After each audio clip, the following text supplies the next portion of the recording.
जय हिंद मित्रांनो, आपल्या युट्यूब चॅनलवर मी सर्वांचं मनापासून स्वागत करत आहे। पवित्र पोर्टल मार्फत शिक्षक भरतीकरिता टेट परीक्षा 2025 चे आयोजन सध्या करण्यात आलेलं आहे आणि या आयोजन करण्यासाठी सध्या फॉर्म भरण्याची प्रक्रिया सुरू आहे आणि या फॉर्म भरण्याच्या प्रक्रियेमध्ये उमेदवारांना येत असलेल्या वेगवेगळ्या समस्यांच्या संदर्भामध्ये आपण वारंवार व्हिडिओच्या माध्यमातून जे आहे आवाज देखील उठवलेला आहे। आता सध्या एनसीएलच्या संदर्भामध्ये बऱ्याच उमेदवारांच्या मनामध्ये वेगवेगळे प्रश्न निर्माण झालेले आहेत। ज्या उमेदवारांनी अजून हे एनसीएल साठी अप्लाय केलेला आहे परंतु त्यांच्या हातामध्ये त्याची हार्ड कॉपी आलेली नाही, ते उमेदवार या ठिकाणी जे आहे संभ्रम अवस्थेमध्ये होते। त्या उमेदवारांचा जो प्रश्न होता की आम्ही फॉर्म भरत असताना येस करावं किंवा नो करावं, त्या संदर्भामध्ये आजच्या तारखेला परीक्षा परिषदेच्या ऑफिशियल वेबसाईटला पत्र आलेलं आहे।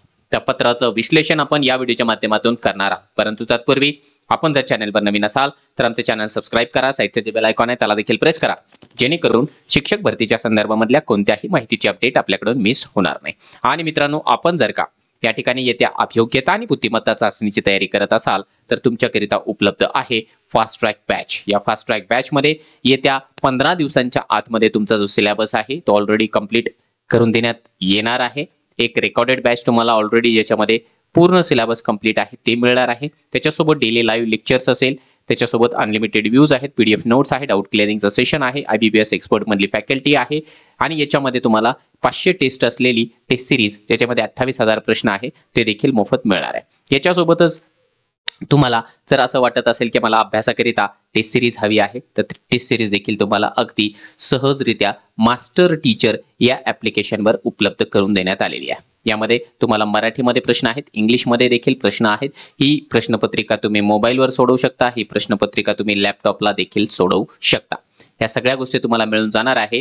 प्ले स्टोअरला गेल्यानंतर त्या ठिकाणी मास्टर टीचर नावाचं जे ॲप आहे ते डाउनलोड केल्याच्या नंतर चला आपण जाऊया आता महत्त्वाच्या निवेदनाकडे, प्रसिद्धी पत्रकाकडे। तुम्हाला स्क्रीनवर दिसत असल्याप्रमाणे महाराष्ट्र राज्य परीक्षा परिषद पुणे यांच्या वतीने एक महत्त्वाचं पत्र प्रसिद्धीसाठी जे निवेदन आहे ते निर्गमित झाल्याचं आपल्याला दिसत आहे। अगोदर आपण वाचून घेऊया, समजून घेऊया यामध्ये नेमकं काय आहे।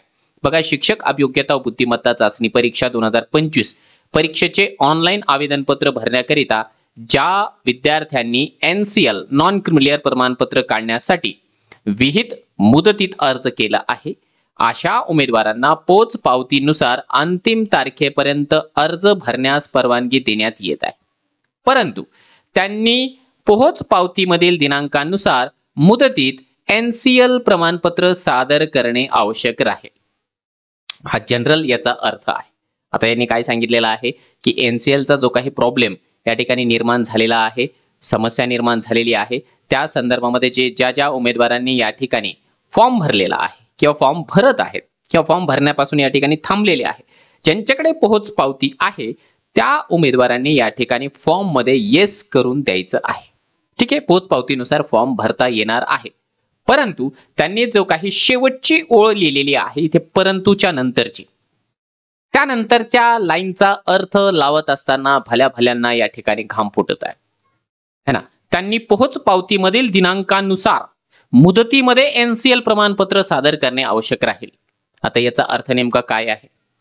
पहिला आणि ढोबळमानाने जर का आपण आपल्याला किंवा मला जी काही मराठी भाषा समस्या आहे त्यामध्ये असा प्रश्न निर्माण या ठिकाणी होतो आहे की 14 तारखेच्या नंतरचं एनसीएल चालेल किंवा चालणार नाही, याचं स्पष्टपणाने उत्तर याच्यामध्ये दिसत नाही। आणि या परंतुच्या नंतरची लाईन जर का आपण या ठिकाणी वाचन केली तर त्या लाईनचा अर्थ असा दिसत आहे, प्राथमिक अंदाज आपला असा दिसत आहे की जरी पोहोच पावती आज तुमच्याकडे असेल तरी देखील 14 मेच्या पूर्वी म्हणजे पावतीतील दिनांकानुसार मुदतीमध्ये एनसीएल प्रमाणपत्र करणे आवश्यक आहे। म्हणजे 14 तारखेपर्यंत तुमच्याकडे त्याची जी कॉपी आहे ती मिळायला पाहिजे, असा याचा अर्थ होताना आपल्याला दिसत आहे। आता कदाचित माझा अर्थ या ठिकाणी चुकतही असू शकतं, परंतु मला जेवढी या प्रसिद्धी पत्रकाची माहिती मिळत आहे, समजत आहे, गेस करता येतो आहे, त्याचा अर्थ तर असाच होतो ना मला या ठिकाणी दिसत आहे। फार कठीण आहे। कधी कधी आपण आपल्या वर्गामधल्या विद्यार्थ्यांना फार खराब अक्षर असल्यावर असं म्हणत असतो की आप लिखे और खुदा पढ़े। इथे असंच झालेलं आहे की आप लिखे और बस खुदा ही उसका मतलब समझे। इथं आपल्याला अर्थ समजायला या ठिकाणी वेळच लागणार आहे। त्याच्यामुळे जे आहे मित्रांनो, या प्रसिद्धी पत्रकाचा जो काही अर्थ आहे तो आपण देखील सुज्ञ आहात. DEd, BEd, MA, BA, BSc, MSc, MPhil अशा बऱ्याचशा डिग्र्या आपण या ठिकाणी घेतलेल्या आहे. त्या डिग्र्यांचा वापर करून आपण आपल्या परीने याचा अर्थ लावावा. परंतु जनरली ढोबळ मनाने याचा अर्थ असाच वाटत आहे की पोहोच पावतीच्या अनुसार आपण फॉर्म भरू शकतो, परंतु या ठिकाणी ते NCL तुम्हाला 14 मे पर्यंत काढून घ्यावं लागणार आहे. तसं असेल तर आपण गेस करावं. या संदर्भामध्ये आणखी काही स्पष्टीकरण जर का मिळत असेल तर ते स्पष्टीकरण जर कळालं तर आपण आपल्या चॅनलच्या माध्यमातून तुमच्यापर्यंत या ठिकाणी पोहोचवण्यासाठी नक्की प्रयत्न करणार आहोत. हे जे प्रसिद्धी पत्र आहे 12/5/2025 ला अनुराधा ओक मॅडम, ज्या की आयुक्त आहेत महाराष्ट्र राज्य परीक्षा परिषद पुणे त्यांच्या स्वाक्षरीनिशी निर्गमित करण्यात आलेला आहे. आता या संदर्भामध्ये क्लॅरिफिकेशन आपल्याला येणं थोडंसं आवश्यक वाटत आहे, कारण संभ्रमावस्था निर्माण झालेली आहे. आणि दुसरी महत्त्वाची गोष्ट म्हणजे मला या पत्रकाच्या निर्गमित झाल्याच्या नंतर मागच्या 1 तासाभरापासून बरेच उमेदवार असे आहेत की जे उमेदवार EWS मध्ये मोडतात, त्या उमेदवारांचे मेसेजेस आणि फोन कॉल्स किंवा ज्या उमेदवारांचा या ठिकाणी डोमासाइलचा प्रॉब्लेम आहे त्या उमेदवारांचे मेसेज आणि फोन कॉल यायला लागलेले आहे. NCL ला जर का चान्स मिळू शकतो तर मग आमच्या EWS चा किंवा डोमासाइलचा जो आहे तो चान्स का बरं नाही? प्रत्येकाची जी मागणी आहे ती आपल्या अँगलनं व्यवस्थित आहे.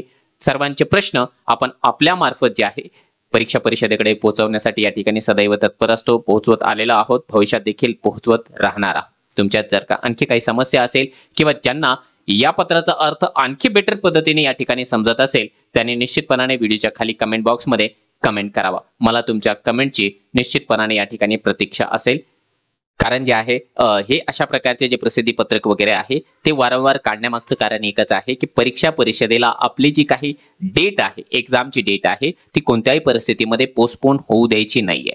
त्यामुळे ते जे काही अडथळेमध्ये छोटे छोटे येताना दिसत आहे की सेम डेटला एखादी दुसरी एक्झाम येते आहे किंवा NCL चे प्रॉब्लेम्स आहे किंवा आणखी इतर छोटे मोठे प्रॉब्लेम्स आहे, त्यांना ते आपल्या लेवलला या ठिकाणी टॅकल करण्यासाठी प्रयत्न करत आहे. त्यामुळे आपल्याला या व्हिडिओच्या माध्यमातून सर्वांना छोटंसं आवाहन देखील करायचं आहे की आपण मेंटली प्रिपेअर राहायचं आहे 24 तारखेच्या परीक्षेकरिता.